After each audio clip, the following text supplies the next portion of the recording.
A well-known family farm in southern Maine is anticipating a David versus Goliath fight with the Maine Turnpike Authority. Good evening, everyone. I'm Amanda Hill. And I'm Brian Yukono. We first told you about the Turnpike's proposed path for a new spur a few weeks ago. Its goal is to relieve traffic congestion by allowing drivers using the Turnpike to get to and from Gorham without having to go through Westbrook. It would start at the end of the Gorham bypass, go through a former golf course, then head south and east to exit 45. But that would mean claiming part of Smiling Hill Farm. And its owners are not happy at the prospect. Here's News Center Maine's Sam Olson. Smiling Hill Farm owners say the Maine Turnpike Authority's proposed Gorham connector route will cut through 45 acres of their farmland behind me. While the road would be about 3/4 of a mile away from where I'm standing, co-owner Michael Knight says this field is priceless. I always knew, trying to retain and keep this much land in this area, somebody would be sooner or later knocking on the door wanting a piece of it. And that day is here. Michael Knight has spent his whole life on Smiling Hill Farm, a farm that's been here for a few hundred years.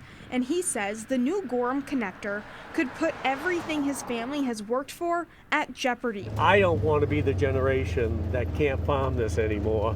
Which is his fear if the new road cuts through 45 acres of their land. Is right about this area is going to be the edge of it. So it's this field area that we're going to lose. The amount of hay they'd lose, he says, would be detrimental because as a small dairy farm, it's already hard enough to stay afloat. This is the dairy farm on.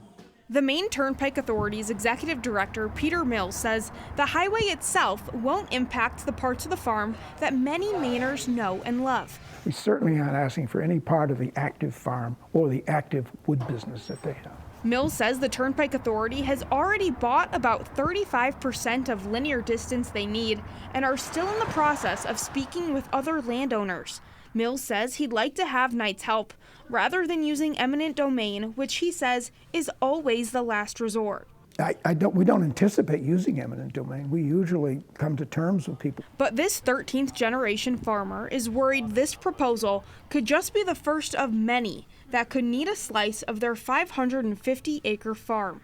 While he acknowledges the need to reduce traffic congestion in the region, I just wonder if there's a better way other than trying to take the field from us that we need. Knight says he and his family aren't interested in selling the land, but is afraid the Turnpike Authority will resort to taking it through eminent domain. Knight says if the land is taken, he's going to face some hard decisions as he tries to pass this farm on to the next generation. In Westbrook, Sam Olson, News Center, Maine.